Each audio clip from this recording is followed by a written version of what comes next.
آتے ہیں کچھ رمضان کی طرف کچھ یہ تو وسیع اتنا موضوع ہے، جس موضوع کو بھی اٹھا کے دیکھیں تو لگتا ہے ایک سمندر ہے. تو پھر انشاءاللہ کوئی اور بھی نشست کریں گے، لیکن کچھ تھوڑی سی باتیں کرتے ہیں کیونکہ یہ بہت ضروری ہے کہ ہم آپ سے استفادہ کریں. آپ یہ بتائیے کہ جیسے رمضان میں جو رمضان روزے اور قرآن کا جو ایک خوبصورت سا تعلق ہے، اس حوالے سے تھوڑی سی مختصر سی روشنی اگر آپ ڈالیں، اور اس کے بعد مزید میں کچھ آپ کے سامنے ہوتا. رمضان نزول قرآن کا مہینہ ہے، اور اللہ سبحانہ تعالیٰ نے فرمایا شہر رمضان الذی انزل فیہ القرآن. رمضان وہ مہینہ ہے جس میں قرآن نازل کیا گیا.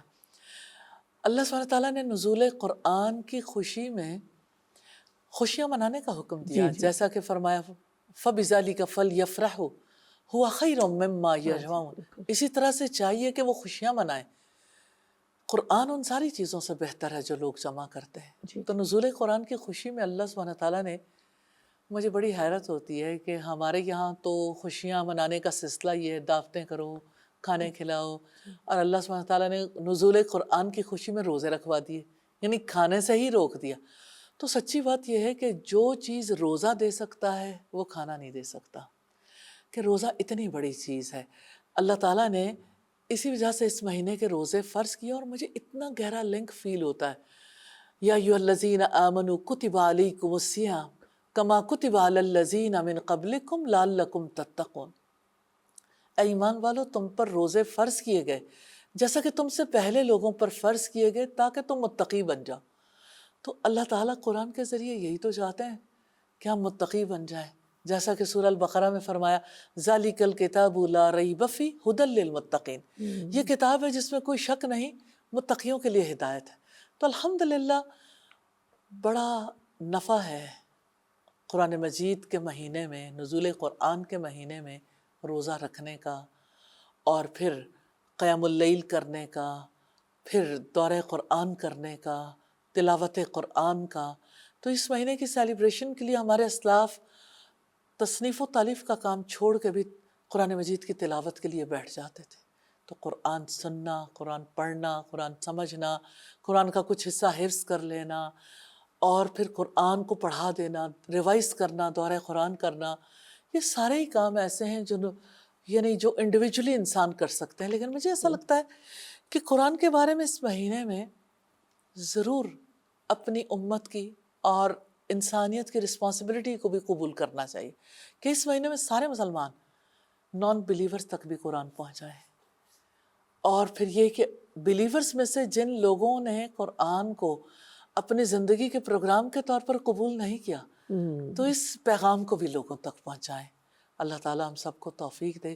تو یہ بڑی برکت والا مہینہ ہے، اور اس کی برکتیں قرآن کی وجہ سے، اور پھر روزے کی وجہ سے، اور پھر قیام اللیل کی وجہ سے، صدقے کی وجہ سے، بہت ساری چیزیں ہیں جس کی وجہ سے برکتیں ملتی ہیں. آپ لوگوں کو کیا نصیحت کرنا چاہیں گی؟ کیونکہ کھانے پینے کے لوگ کافی شوقین ہوتے ہیں، مرد حضرات بھی، اور یہ کہ وہ بہت کچھ چاہتے ہیں کہ سب کچھ ہو افطار میں، اور کھانے پینے کی ہر طریقے کی اشیاء موجود ہو. اور بیچاری جو خواتین ہیں، اگر ان کے پاس ہاؤس ہیلپ بھی نہیں ہے تو ان کی نمازیں بھی متاثر ہوتی ہیں، اور وہ سارا دن اور پھر ہر وقت گروسری اور ان فکروں میں رہتی ہیں، سحری اور افطاری. تو اب عمومی طور پر ان خواتین کے بارے میں یا ان مردوں کو بھی آپ کچھ نصیحت کرنا چاہیں گے، کیسے وہ اس ٹیمپٹیشن کو تھوڑا سا اپنے فوکس کو زیادہ عبادت، قرآن، تراویح، نمازیں، اس کی طرف کیسے فوکس کریں؟ مطلب بہت مشکل ہے کہ وہ ان کو ٹیمپٹیشن بھی ہے، شوق بھی ہے، اور روزے سے چند منٹ پہلے تو خاص طور سے جو شوقین حضرات ہیں ان کا وقت نہیں گزر رہا ہوتا، اور بڑی وہ پریشانی میں ہوتے ہیں، بھوک بھی لگ رہی ہوتی ہے، پیاس بھی، تو ان کو سب کچھ چاہیے. ایسے لوگوں کو آپ پریکٹیکل کیا سلوشن، کیسے آپ ان کو موٹیویٹ کرنا چاہیں گی؟ ڈاکٹر صاحبہ 3 باتیں ہیں. جی. ایک تو امام حرم نے اس بارے میں لوگوں کو بہت سمجھایا، خطبات دی. دوسری بات یہ کہ میں شارجہ میں ایک فیملی میں گئی تو میں نے ان سے پوچھا کہ آپ کا رمضان کیسے گزرتا ہے، تو انہوں نے کہا دن بھر ہم افطار کے لیے ڈشز بناتے ہیں، جب افطار کا کام ختم ہوتا ہے تو سحری کے لیے، کیونکہ ہمارے مردوں کو بہت شوق ہے۔ اب آپ یہ دیکھیے کہ یعنی میں یہ کہتی ہوں یہ ایک مائنڈ سیٹ ہے۔ مائنڈ سیٹ یہ ہے کہ اس مہینے میں بھوک لگتی ہے تو کھانا کھانا ہے، جی تو اس مائنڈ سیٹ کو چینج کرنے کی ضرورت ہے۔ پہلے ڈی کنڈیشننگ ہوگی، پھر اگلی چیز آئے گی۔ اللہ سبحانہ تعالیٰ نے اسے شہر الصیام بنایا، روک لگانے کا مہینہ، بھوکا رہنے کا مہینہ۔ لوگوں نے اسے شہر الطعام بنا لیا، کھانا کھانے کا مہینہ۔ تو یہ کانٹراڈکٹری ہے۔ تو اس بات کو سمجھنا ضروری ہے کہ اللہ سبحانہ تعالیٰ نے بھوکا کیوں رکھا، پیاسا کیوں رکھا۔ تو اللہ تعالیٰ تو چاہتے ہیں ہم بھوک اور پیاس کا مزہ چکھیں، اور ہم سارا وقت کھانوں کا سوچتے رہے۔ آپ سوچیں ایک برین میں ہر وقت پکوڑے، دہی بڑے اور مختلف قسم کے کھانے جو ہیں وہ برین میں ہے، اور کوئی روزے سے اور سارا وقت وہ یہی سوچ رہا ہے کب یہ پابندی کھلے گی اور فوراً یہ اور یہ چیزیں کھا لیں۔ تو یہ مہینہ جو ہے نا، اللہ سبحانہ تعالیٰ نے جب روک لگائی کھانے پینے پہ، تو اس مہینے میں یہ دیکھنا چاہیے کہ روک لگا کے ہمیں کیا کرنے کا حکم دیا۔ تو مجھے تو روزے کا یہ عمل بہت پیارا لگتا ہے کہ جب انسان کو اللہ سبحانہ تعالیٰ حلال سے روک دیتے ہیں تو اللہ تعالیٰ دراصل اس کیفیت سے گزرواتے ہیں کہ دیکھو تم میرے وجہ سے حلال سے رکتے ہو، تو میں نے حلال سے تو نہیں روکنا، افطار کر لو گے، کھاؤ گے ہی، لیکن اصل میں تمہیں حرام سے روکنا منظور ہے، مطلوب ہے۔ جیسے نبی صلی اللہ علیہ وسلم نے فرمایا کہ جس نے روزہ رکھ کر جھوٹ بولنا نہیں چھوڑا، اللہ سبحانہ تعالیٰ کو اس کے بھوکا پیاسا رہنے کی کوئی ضرورت نہیں ہے۔ اب کریں کیا؟ اسی بات کو سمجھیں کہ یہ مس انڈرسٹینڈنگ ہے، مس کنسیپشن ہے۔ یہ کھانے کا مہینہ نہیں ہے، یہ بھوک اور پیاس برداشت کر کے ہمدردی اور غمخواری سیکھنے کا، پیشنس سیکھنے کا مہینہ، دوسروں کے دکھ درد میں ان کے کام آنے کا مہینہ۔ ان کے بارے میں زیادہ سوچیں جن کو رمضان کے علاوہ بھی یہ سب کچھ نہیں ملتا۔ تو جن کو نعمتیں ملتی ہیں، ان کی نعمتوں میں جن کا رزق ہے نا، ان تک پہنچانے کا مہینہ ہے۔ روزے افطار کروائیں، اور زیادہ یعنی مجھے ایسا فیل ہوتا ہے کہ اگر تھوڑی سی ڈائیورشن لگائیں کہ گھر والے جو ہیں وہ صرف خود افطار نہ کریں، ان کو افطار کروائیں، اور مل کے جانا بہت ضروری ہے۔ اس بات کی بہت زیادہ ضرورت ہے کہ لوگ جو ہیں مل کے نیکی کے کام کریں۔ مثال کے طور پر میں نے دیکھا کہ جو لوگ افطار کے لیے ایسی بستیوں میں پہنچتے ہیں جہاں لوگوں کے پاس اپنے افطار کرنے کا کچھ نہیں، ان کے ساتھ افطار کر کے دیکھیں تو کافی سیٹسفیکشن ہوتی ہے کہ کتنے کھانوں کی اگر مجھے ضرورت ہے تو ان کو بھی ضرورت ہے، تو کچھ بیلنس قائم ہونا چاہیے۔ تو مجھے یہ تو نہیں ہے کہ اچھے کھانے کوئی کھا نہیں سکتا، لیکن یہ ہے کہ خواتین کو اتنا زیادہ بزی نہیں رکھنا چاہیے۔ دوسری بات یہ ہے کہ جیسے نبی صلی اللہ علیہ وسلم نے روزے کی حالت میں کہا کہ آپ اپنے غلام کو بھی ایز دیتے ہو، تو آپ کے لیے اس کا بھی اجر ہے۔ تو اگر غلام کو ایز دینا اتنے بڑے اجر کا باعث ہے، تو ایک آپ کی پارٹنر ہے، شریک حیات ہے، اس کے بارے میں بھی ایسے ہی سوچنا چاہیے کہ ان کے لیے بھی روزے ویسے ہی ہیں، اور ان کے لیے بھی عبادت اور ان کے لیے اللہ سبحانہ تعالیٰ سے تعلق بنانا زیادہ ضروری ہے۔ باقی یہ ہے کہ پہلے تو مجھے ایسا فیل ہوتا ہے کہ بڑوں کا ایسا مائنڈ سیٹ ہوتا ہے، دوسرا بچوں کو بھی وہی کچھ سکھا دیا جاتا ہے کہ ایک ایک وقت میں اتنی ڈشز، پتہ نہیں حساب کیسے دیں گے نا ہر ایک چیز کا، کہ بہت زیادہ بڑھ گیا۔ تو اسی وجہ سے ہائی تھنکنگ نہیں ہوتی، سمپل لیونگ، ہائی تھنکنگ۔ اور جتنا زیادہ ہم اپنے آپ کو ان چیزوں میں انوالو کرتے ہیں تو ہائی تھنکنگ کی بجائے اینیمل لیول پہ آ جاتے ہیں کہ صرف کھانا پینا ہی مقصد رہ جاتا ہے نا۔ تو کھانا پینا ضروری ہے، لیکن آپ اپنی خواہشات بھی پوری کر سکتے ہیں۔ آپ سوچیں 309 سال کے بعد اصحاب کہف اٹھے اور سب سے پہلے یہی بات تھی کہ اچھا کھانا کہاں سے ملے گا۔ تو یہ تو انسان کی نیچر ہے، اچھا کھانا کھا سکتے ہیں، لیکن کوئی کسی دائرے میں تو زلفوں کو لاؤ، نہ الجھا رہے ہو نہ سلجھا رہے ہو، تو تھوڑا سا اس چیز کو کٹ کرنا چاہیے۔ ایک میں ہیلتھ سیریز پوڈ کاسٹ جو میں کرتی ہوں، تو اس میں ہمارے پاس ایک نیوٹریشنسٹ آئی تھی، ڈائٹیشین، تو کہنے لگی ہمارے دکھ سکھ سب کھانے سے ہی جڑے ہوئے۔ اس میں کوئی شک نہیں۔ اتنی گہری بات تھی، چھوٹا سا جملہ، میں نے کہا واقعی میں مطلب جو بدعات میں پڑھتے ہیں، خود سے جو رسم و رواج بنائے ہوئے ہیں، جو شریعت میں سنت سے سیرت سے کہیں سے ثابت نہیں ہے، نہ قرآن کہتا ہے. مطلب خوشی ہو یا غمی، کھانے سے ہی سٹارٹ، کھانے پہ ہی اینڈ. یہاں تک کہ خدا نہ غم بھی ہو تو اس میں بھی کوئی میٹھا رکھا ہوا ہوتا ہے. لوگوں مجھے اتنی حیرت ہوتی ہے نا، جس کی کوئی حد نہیں ہے، اور بس وہ انجوائمنٹ ہے ایک چل رہا ہے. میں ایک بات آپ سے پوچھنا چاہوں گی کہ جو یہ مشہور ہے، یہ کہاں تک اس کی سند حدیث میں ملتی ہے کہ اگر شوہر تمہارا بہت غصے والا ظالم ہے تو تم زبان پہ جو ہے وہ چکھ سکتی ہو، یہ چکھ سکتی ہیں خواتین نمک وغیرہ مرچ، کیونکہ بہت غصے والا ہے وہ. یہ کچھ ہے یا بس ایسے ہی یہ چیزیں گھومتی رہتی ہیں روایتیں؟ نہیں، اس کا یعنی چکھ تو وہ سکتی ہے، لیکن بات یہ ہے کہ پتہ نہیں، کبھی کبھی میں سوچتی ہوں اب تو اتنی سائنس نے ترقی کر لی، لوگ ریسیپیز بناتے ہیں، ہر ایک کو پتہ ہوتا ہے کہ اس میں کتنے دانے فلاں چیز کے ڈالنے. تو گھروں میں جتنا کھانا بنتا ہے اتنا ہی بننا ہے. تو کوئی اسپیشل یعنی کوئی بڑا بہت یعنی بڑی تعداد میں مہمان آ گئے تو تھوڑا ڈفرینس آ جائے گا، ورنہ تو یعنی نپی تلی چیزیں ہوتی ہیں، آپ کو ضرورت ہی نہیں ہوتی چکھنے کی. تو چکھتا تو وہ ہے جو یعنی انٹرینڈ ہے. اگر کوئی اتنا ہی انٹرینڈ ہے تو بہت ہی مشقت ہے تو پھر چکھ لے. ویسے یہ کہ ایک دن میں یہ طے کر لیں کہ اتنی، مثال کے طور پر پکوڑے بنانے تو اس میں کتنا نمک کتنی مرچیں ڈالیں گے، وہ پہلے سے طے کر کے رکھ لیں تو کوئی مشکل نہیں ہے. ریسیپیز تو اب ایسے ہی ہوتی ہیں کہ آپ کسی چیز میں کتنی کوانٹٹی لوگے اور اس میں کتنی چیزیں ایڈ کرنی ہیں آپ نے، تو مشکل نہیں ہوتا. تو قدیم دور اور تھا جہاں لوگ چٹکیوں سے ڈالتے تھے، یا کہیں زیادہ ڈل گیا اچانک یا کچھ ہو گیا. تو اب تو بات کافی فرق ہو گئی ہے. لیکن پھر بھی اگر کہیں مجبوری ہو تو چکھ کے تھوک دے. پھر چکھ کے تھوک دے، حدیث میں ملتا ہے؟ حدیث میں نہیں، یہ یعنی ہمارے علماء فتاویٰ دیتے ہیں. علماء کا فتویٰ. اچھا، ٹھیک ہے، وضاحت. لیکن وہ بڑا خطرناک سا راستہ، ایک باریک سی لائن ہے.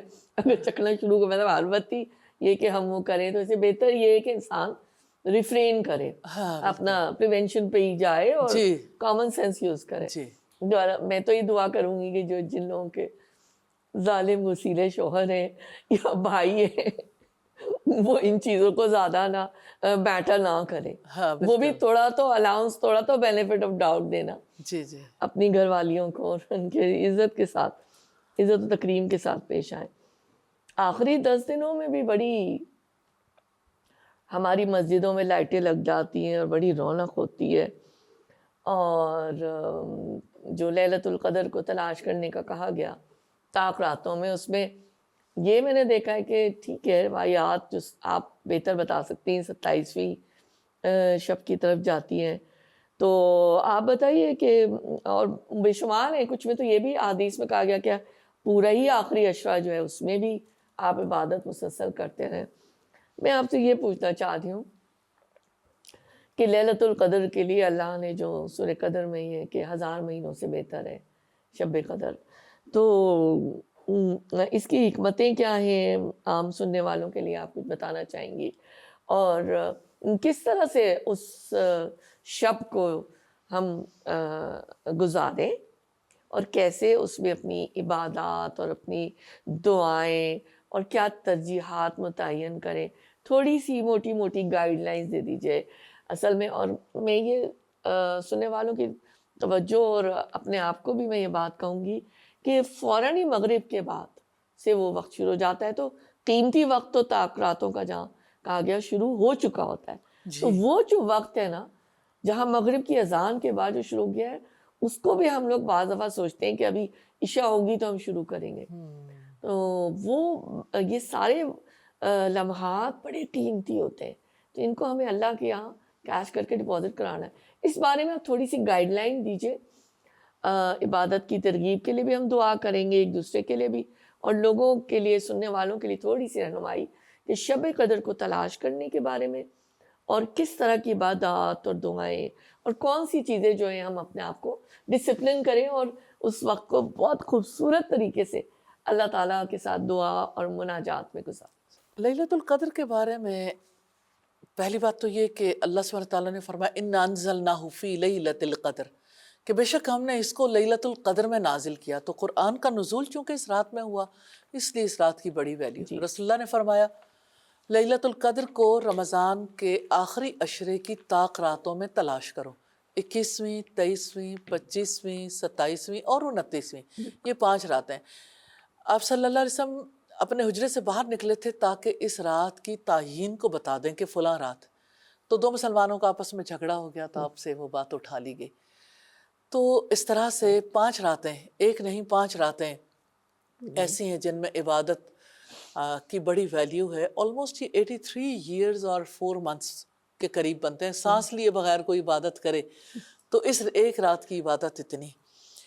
تو اس میں یہ ہے کہ نبی صلی اللہ علیہ وسلم نے جو عبادت سب سے زیادہ بتائی، آپ نے فرمایا جس نے لیلۃ القدر میں ایمان اور ثواب کی نیت سے قیام کیا اس کے پچھلے سارے گناہ معاف کر دیے جائیں۔ انشاءاللہ، تو قیام سبحان اللہ۔ اللیل یعنی قرآن مجید کو سننا نوافل میں، پھر قرآن مجید کی تلاوت کرنا، پھر ذکر، دعائیں، اور قرآن مجید کی مجالس ہیں جیسے قرآن مجید کو سمجھنے کے لیے یا قرآن مجید کو سننے کے لیے، یہ سب چیزیں بہت زیادہ امپورٹنٹ ہیں۔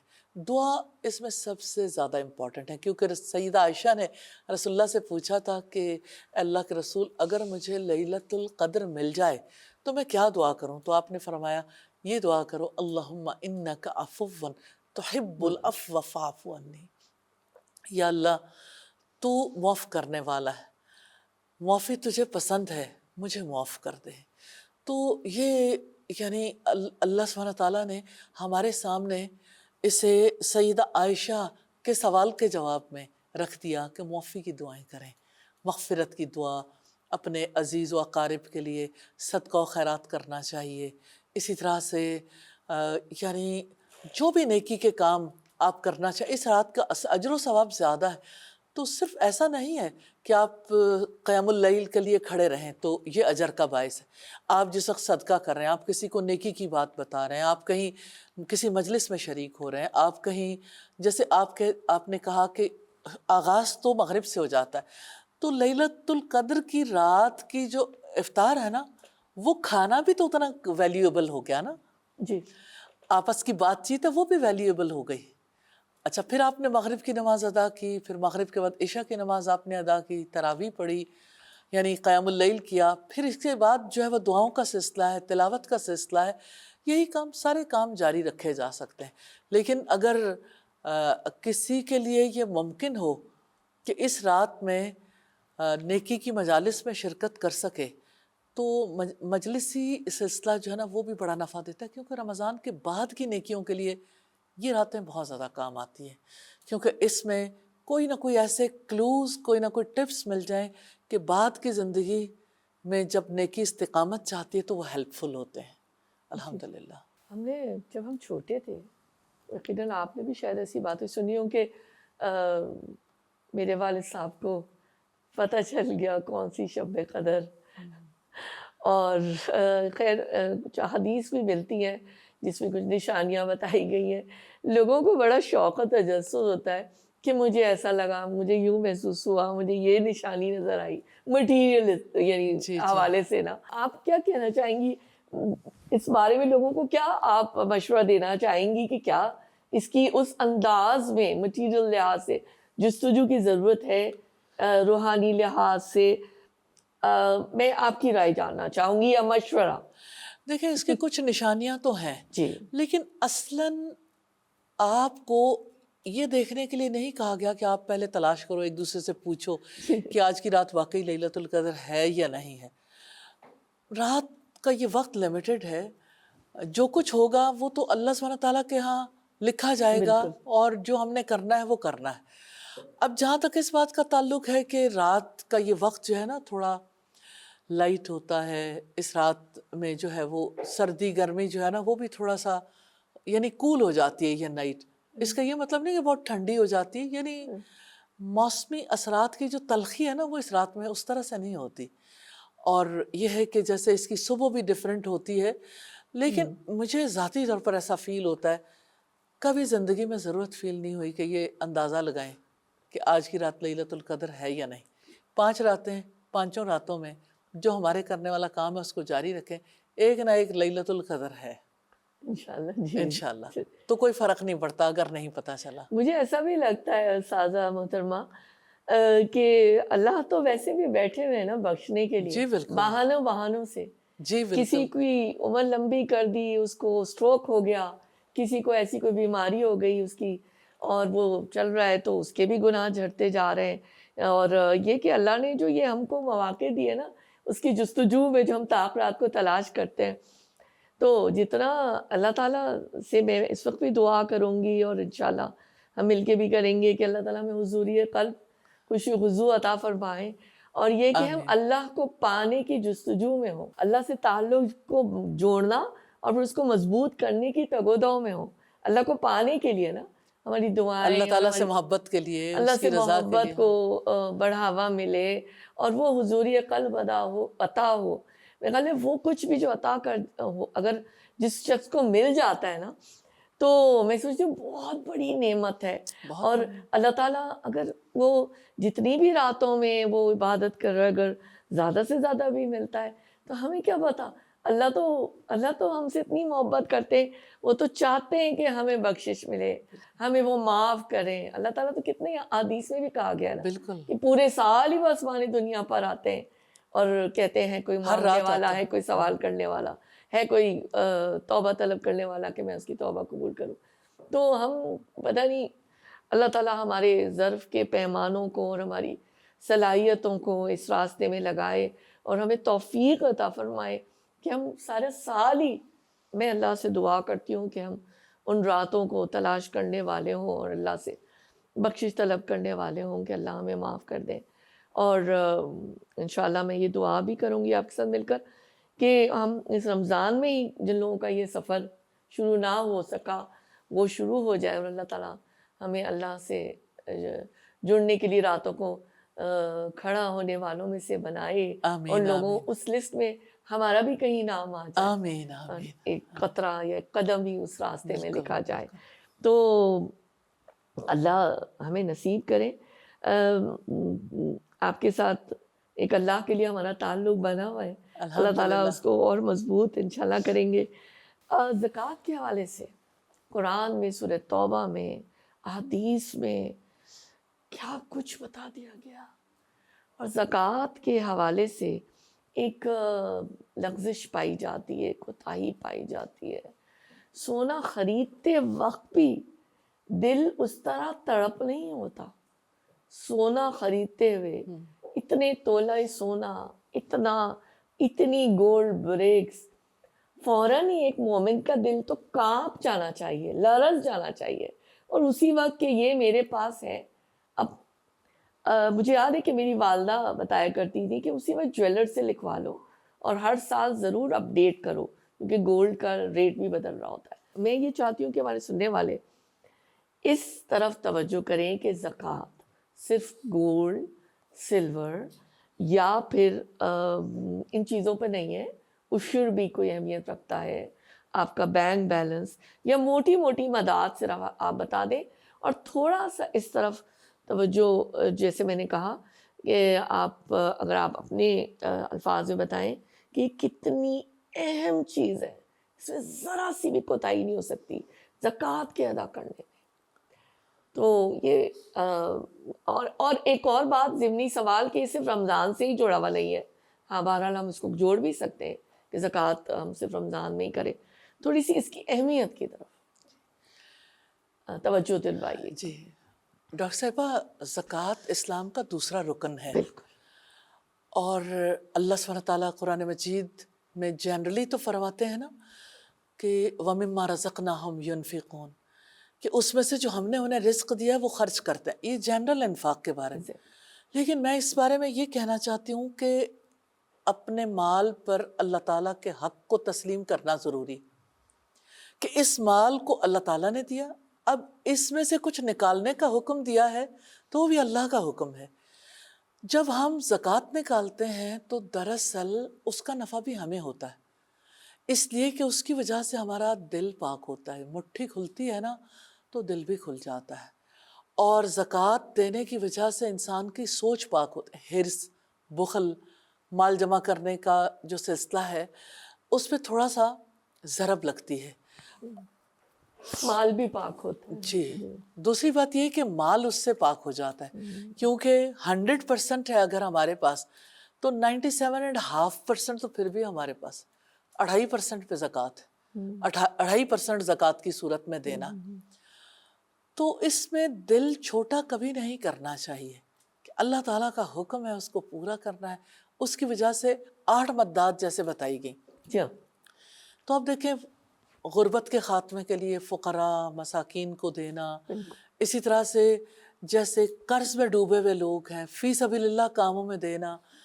تو یہ ساری مدات ایسی ہیں مؤلفۃ جس القلوب.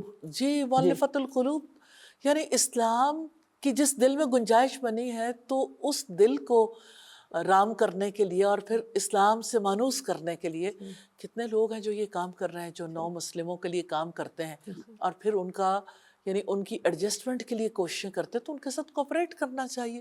اسی طرح سے جیسے جو مسلمان آج بہت زیادہ تکلیف دہ صورتحال میں ہیں، جیسے ہمارے تیسرے حرم کے ارد گرد جو ہمارے مسلمان بہن بھائی ہیں جو بے گھر کر دیے گئے اللہ کی راہ میں، جن کے گھروں کو مسمار کیا گیا، جن کے یعنی اتنے پیارے رشتے دنیا سے چلے گئے اور جن کے پاس اب اپنے سر چھپانے کا ٹھکانہ نہیں ہے، تو ان کے لیے اگر مسلمان مل کے اس مقصد کے لیے لگائیں تو کتنا زیادہ نفع ہو.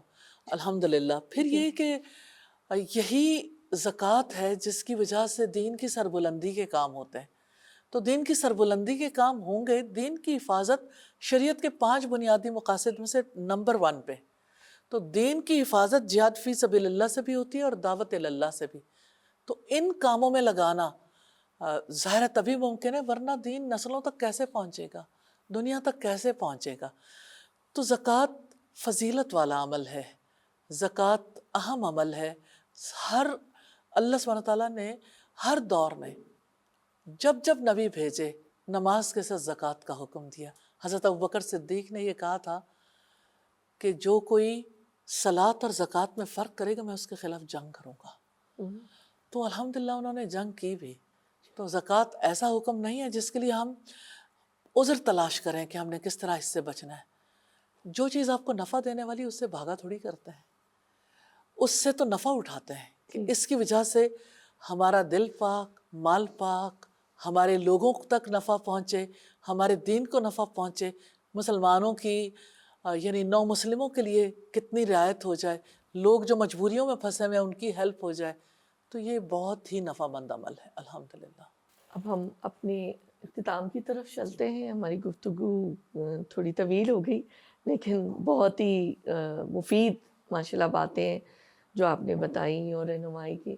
آخری ایک میں یہ چاہوں گی اس سوال کے ذریعے سے، اس کے علاوہ بھی جو بھی آپ بتانا چاہیں، کہ رمضان میں جو ہم عبادتیں کر رہے ہیں اور خاص طور سے آخری عشرے میں انشاءاللہ ہم کریں گے، جو دعائیں ہم اللہ تعالیٰ سے کریں گے، کچھ وعدے بھی کریں گے، کچھ عہد بھی کریں گے، عہد و پیمان بھی ہوں گے اللہ سے اور اپنے آپ سے.